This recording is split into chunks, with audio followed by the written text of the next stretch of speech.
नमस्कार। राजनीति में एक हार सिर्फ एक नतीजा नहीं होती, वो एक कहानी होती है। लोगों की उम्मीदों की, उनकी ज़रूरतों की और उन आवाज़ों की जो शायद सुनी नहीं गईं।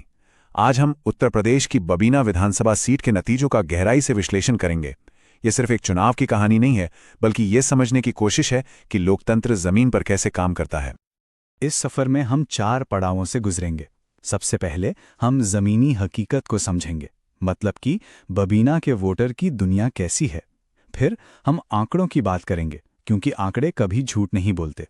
तीसरे हिस्से में हम हार के कारणों की पड़ताल करेंगे और आखिर में हम देखेंगे कि भविष्य में जीत का एक खाका, एक ब्लूप्रिंट क्या हो सकता है।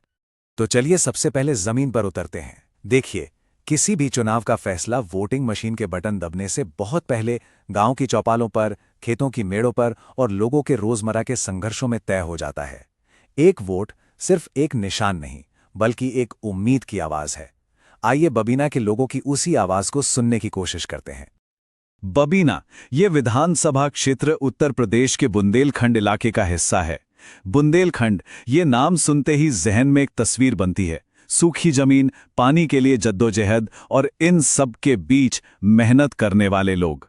ये सिर्फ एक भूगोल नहीं है, ये इस पूरी राजनीतिक कहानी की बुनियाद है, जहां की हर चुनौती लोगों के फैसलों पर असर डालती है। तो बबीना के वोटर की सबसे बड़ी परेशानियां क्या हैं? सबसे पहली और सबसे बड़ी लड़ाई पानी की है, खेतों के लिए भी और घरों के लिए भी।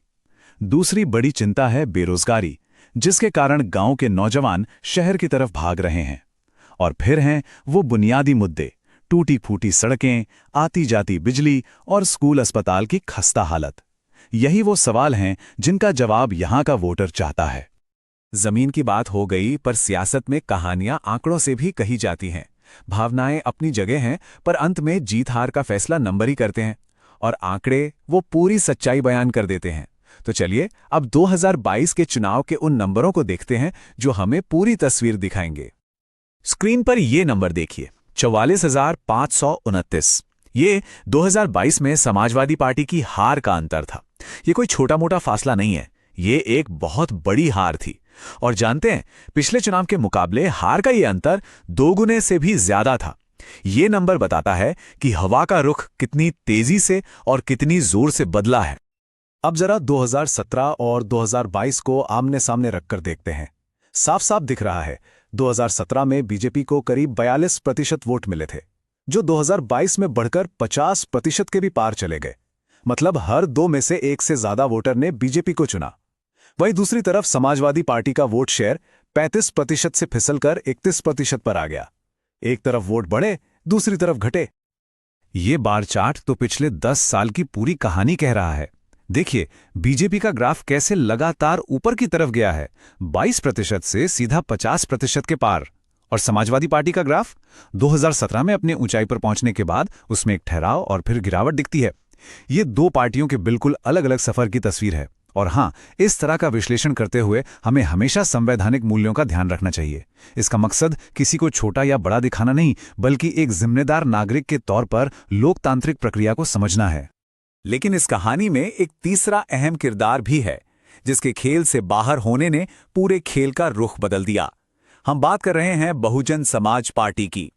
एक वक्त था जब बीएसपी यहां एक बहुत बड़ी ताकत थी, लेकिन जैसे जैसे बीएसपी कमजोर हुई, एक बड़ा सियासी वैक्यूम, एक खाली जगह बन गई। तो सबसे बड़ा सवाल यह है, बीएसपी का वोटर आखिर गया कहां? आंकड़े इशारा करते हैं कि इस खाली जगह को भरने में सबसे ज्यादा कामयाबी बीजेपी को मिली। आंकड़ों ने हमें ये तो बता दिया कि क्या हुआ, अब वक्त है ये समझने का कि क्यों हुआ। चलिए अब इस हार की परतें उधेड़ कर देखते हैं, इसकी एनाटॉमी करते हैं। ये किसी एक नेता की हार जीत का मामला नहीं है, ये सिस्टम, संगठन और रणनीति का विश्लेषण है। स्क्रीन पर देखिए, एक तरफ बीजेपी की सफल रणनीति है और दूसरी तरफ समाजवादी पार्टी की चुनौतियां। बीजेपी ने क्या किया? उन्होंने गैर यादव वोटों को एक छाते के नीचे लाया, बीएसपी से छिटके वोटरों को अपनी तरफ खींचा और उनके पास मजबूत संसाधन और नेतृत्व था। अब दूसरी तरफ सपा की मुश्किलें देखिए।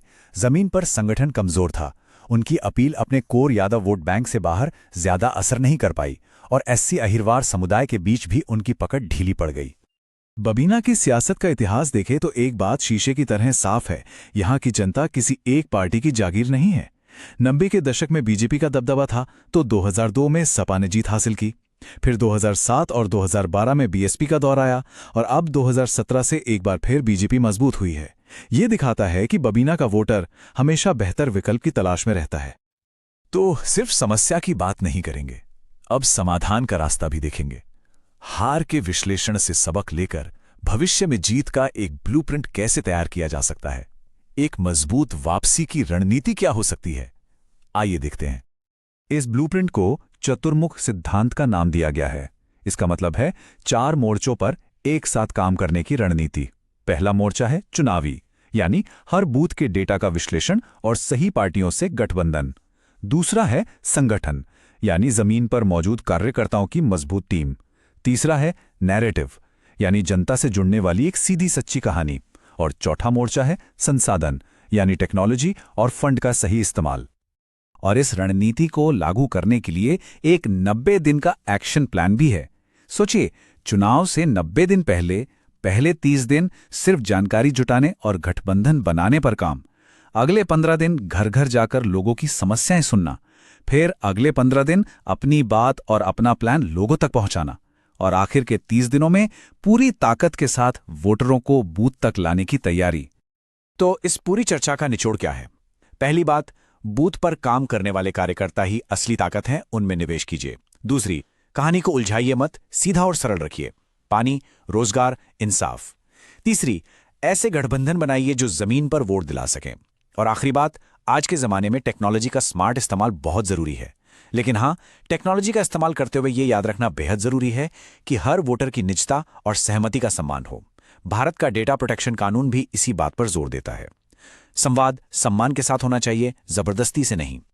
तो आखिर में एक बड़ा सवाल, आज के दौर में जहां वोटर की वफादारी बदलती रहती है, क्या सिर्फ डेटा और रणनीति पर बना एक ब्लूप्रिंट किसी वोटर का भरोसा वापस जीतने के लिए काफी है, या फिर भरोसा जीतने के लिए आंकड़ों से ज्यादा जमीन पर बहाया गया पसीना और लोगों के साथ एक असली जुड़ाव की जरूरत होती है? शायद इसका जवाब ही भारतीय लोकतंत्र का भविष्य तय करेगा।